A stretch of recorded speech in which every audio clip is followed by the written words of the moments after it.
ഏവർക്കും നമസ്കാരം. ശുഭകരമാകട്ടെ ദിനം, സന്തോഷകരമാകട്ടെ, സൗഖ്യകരമാകട്ടെ. അനുഭവങ്ങളും അനുഭൂതികളും നമ്മെ ഏവരെയും നയിക്കുമാറാകട്ടെ. പ്രകൃതി ചികിത്സയെ പരിചയപ്പെടുമ്പോൾ അതിന്റെ അടിസ്ഥാന തത്വങ്ങളെയൊക്കെ നമ്മൾ ഏതാണ്ട് പരിചയപ്പെട്ടു. ഇനി അതിന്റെ മറ്റു വിഷയങ്ങളെ കുറിച്ച് ഇവിടെ മനസ്സിലാക്കേണ്ടതുണ്ട്, അതെങ്ങനെ പ്രായോഗികമായിട്ട് നടപ്പിലാക്കാന്നുള്ളതൊക്കെ. പക്ഷെ അതിനു മുമ്പ് ഈ എന്തിലൊക്കെയാണ് നമ്മൾ പോകേണ്ടത് എന്ന് അറിയണമെങ്കിൽ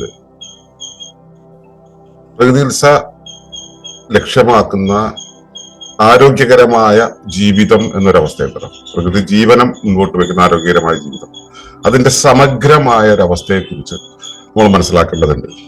ഇപ്പോ സമഗ്രം എന്ന പദത്തിന് പ്രകൃതി ചികിത്സയിൽ അല്ലെങ്കിൽ പ്രകൃതി ജീവനത്തിൽ വളരെയധികം പ്രാധാന്യമുണ്ട്. അപ്പോ ആ പ്രാധാന്യത്തെ കുറിച്ചാണ് നമ്മളിവിടെ സംസാരിക്കുന്നതെന്ന് പറയുന്നത് ഇങ്ങനെയാണ്: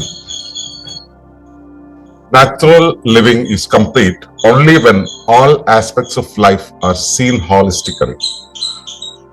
പ്രകൃതി ജീവനത്തിൽ സമഗ്രം എന്ന പദത്തിന്റെ പ്രാധാന്യം, രാസവളങ്ങളും കീടനാശിനിയും മസാലകളും ഒഴിവാക്കി ഭക്ഷണം കഴിച്ചാൽ പ്രകൃതി ജീവനമായി എന്നൊരു പരന്ന ധാരണ പ്രകൃതി ജീവനക്കാർക്കിടയിൽ ഉണ്ടെന്നത് എല്ലാവർക്കും അറിയാവുന്നതാണ്. എന്നാൽ ജീവിതം എന്ന ബൃഹത് സംവിധാനം ഭക്ഷണത്തിൽ മാത്രം ഒതുങ്ങുന്നതല്ല. നാം എന്നത് ഒരു സമഗ്ര സത്തയാണ്.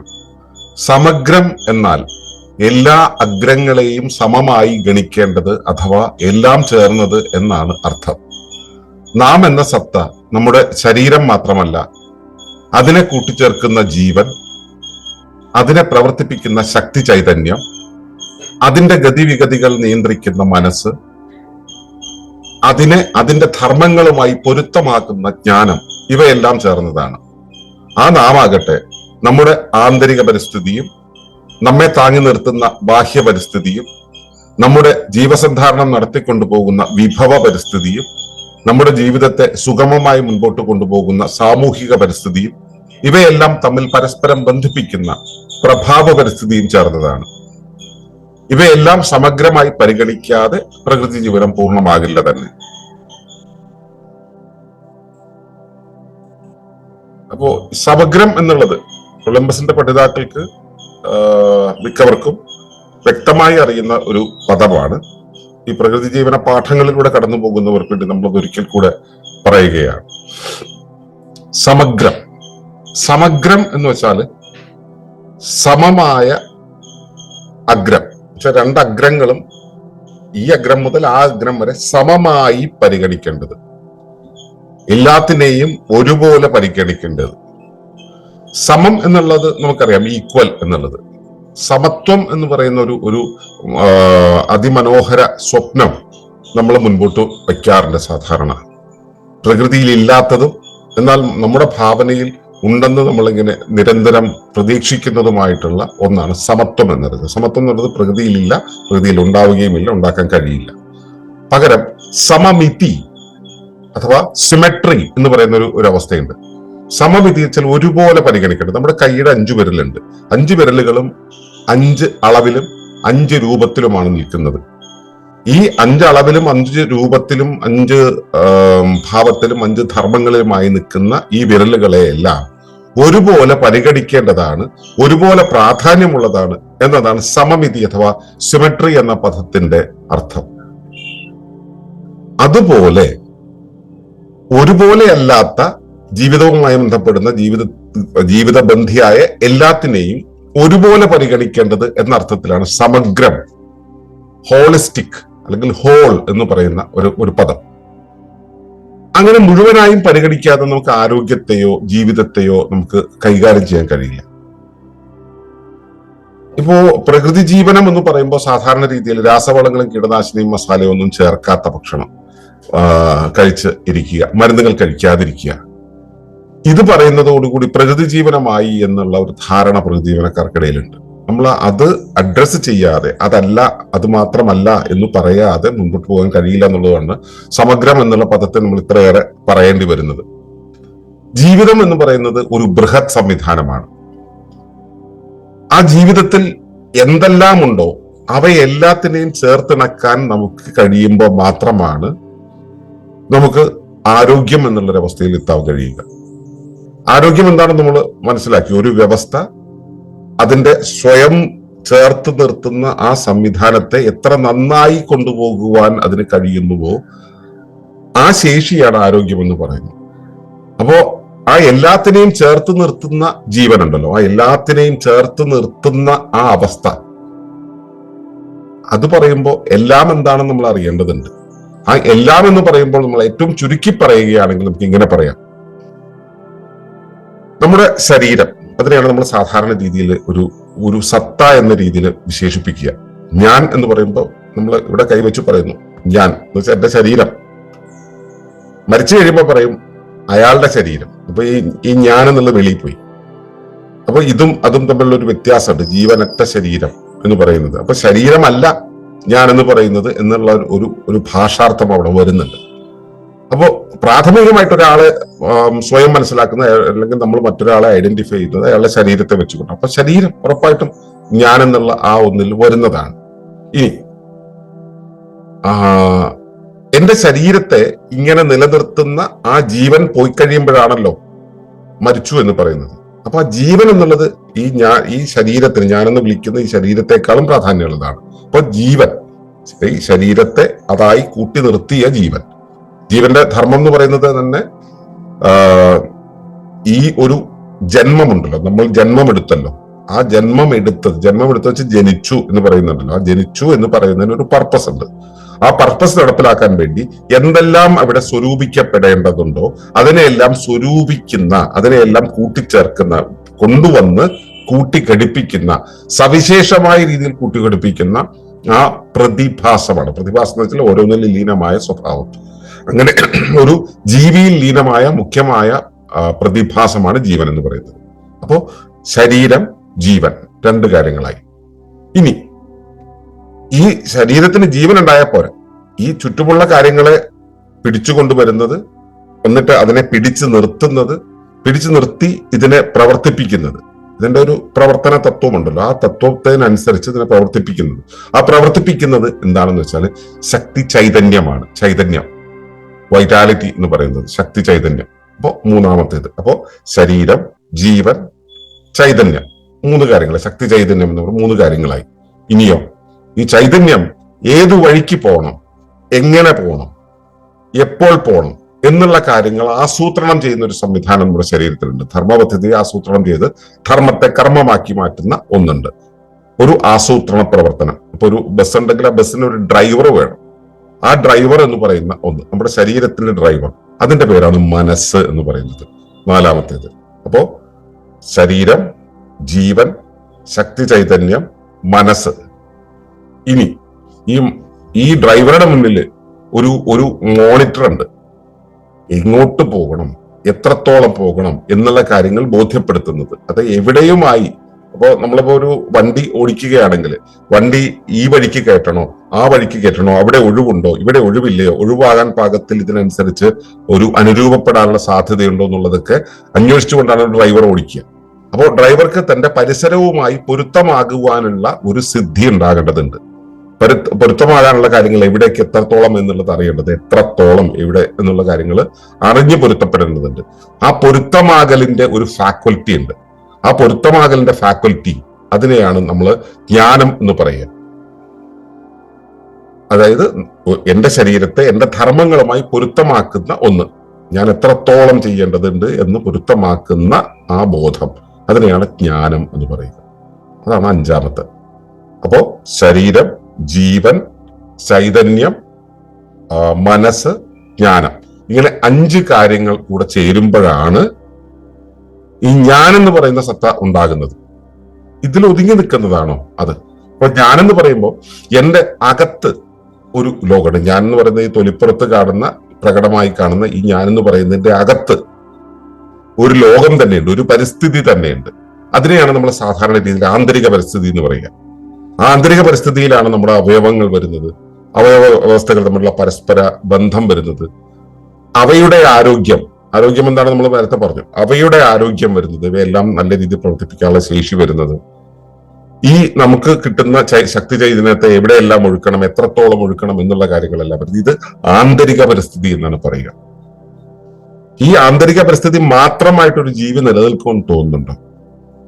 ഒരു ജീവി ഉണ്ടെങ്കിൽ ആ ജീവിക്ക് നിലനിൽക്കാൻ ഒരു പ്ലാറ്റ്ഫോം ആവശ്യമാണ്, ഒരു ഭൂമിക ആവശ്യമാണ്. അതിനെയാണ് അതിപ്പോ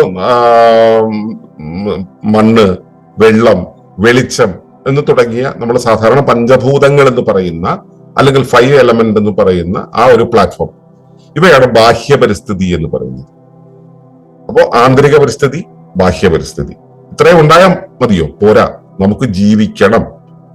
അപ്പോ ജീവൻ ഉള്ള ശരീരം അല്ലെങ്കിൽ ജീവിയുണ്ട്, ജീവിക്കാനുള്ള പശ്ചാത്തലമുണ്ട്. അപ്പൊ ജീവിക്കാനുള്ള പശ്ചാത്തലത്താണ് ജീവിക്ക് നിലനിൽക്കാൻ കഴിയുക. ഇനി ജീവിതം എന്ന് പറയുന്ന ഒരു അവസ്ഥയുണ്ട്. ജീവിതം എന്ന് പറയുമ്പോൾ ജീവിച്ച് മുൻപോട്ട് പോക്കാണ്. ജീവിച്ച് മുൻപോട്ട് പോകണമെങ്കിൽ ജീവസന്ധാരണം എന്നുള്ളൊരു പ്രക്രിയ ആവശ്യമാണ്.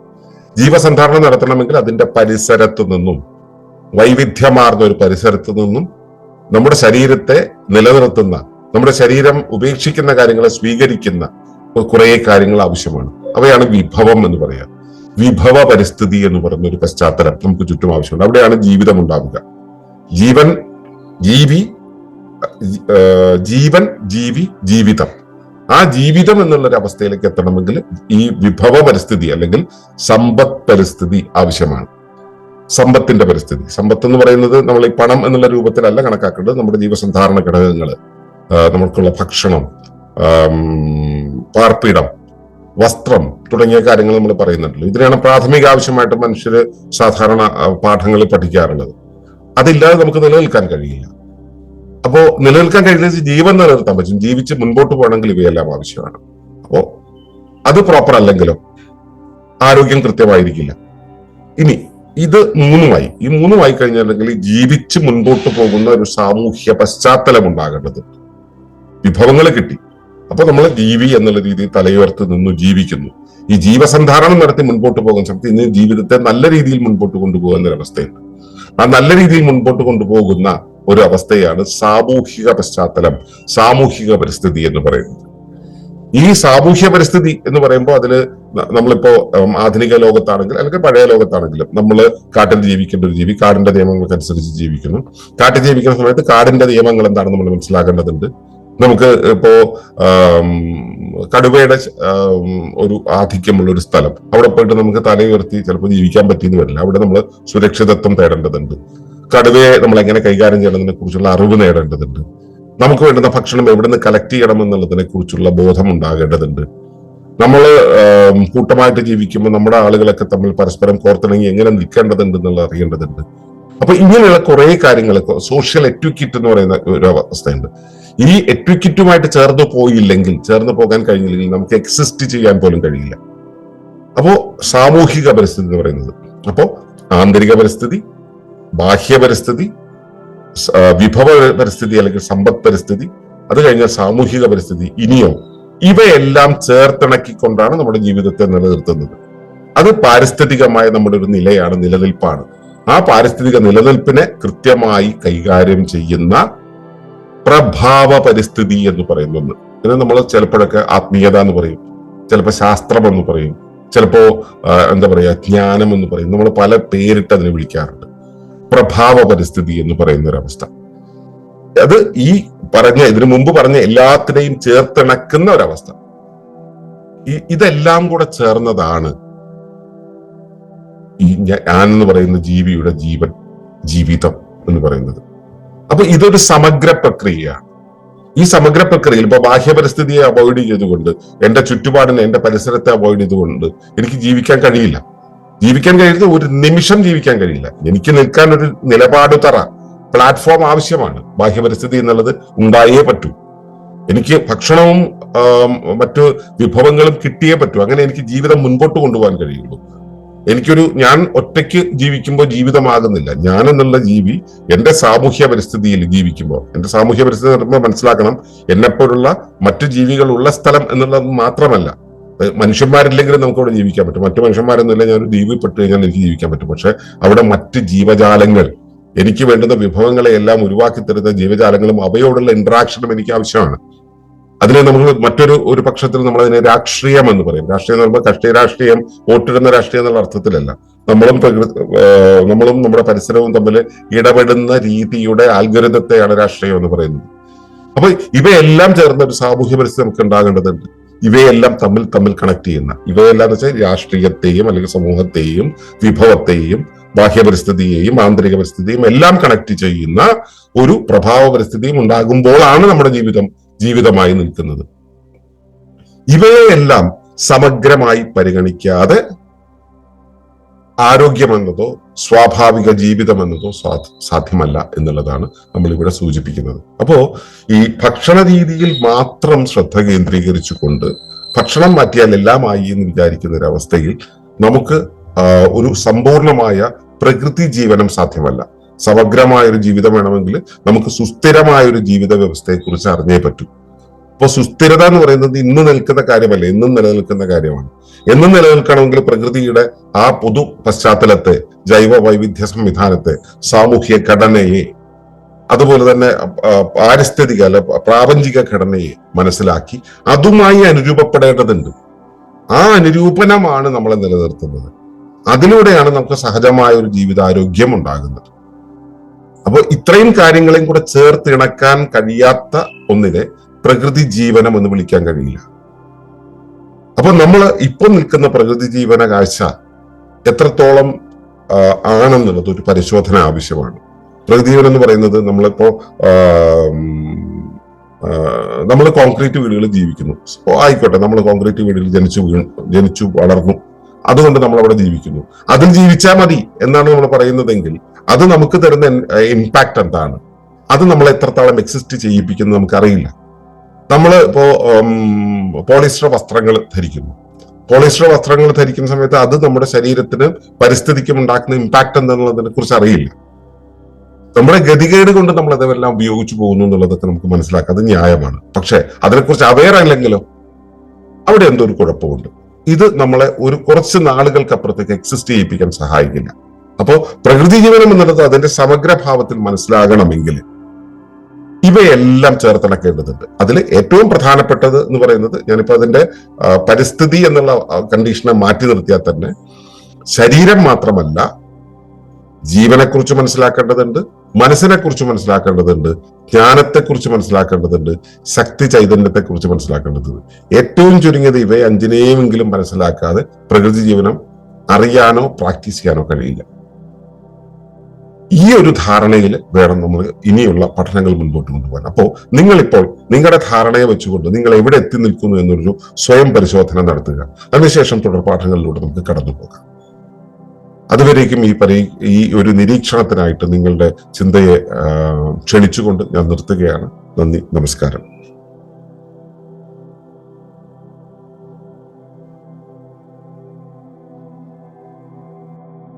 തുടർന്ന് കാണുന്നതിന് മുമ്പായി ഈ വിഷയം ഇഷ്ടമായെങ്കിൽ ഒന്ന് ലൈക്ക് ചെയ്യുക, കമന്റ് ചെയ്യുക, ഷെയർ ചെയ്യുക. നിങ്ങൾ പ്രകൃതിയെ ഇഷ്ടപ്പെടുന്നുവെങ്കിൽ ഈ ചാനൽ ഒന്ന് സബ്സ്ക്രൈബ് ചെയ്യുക.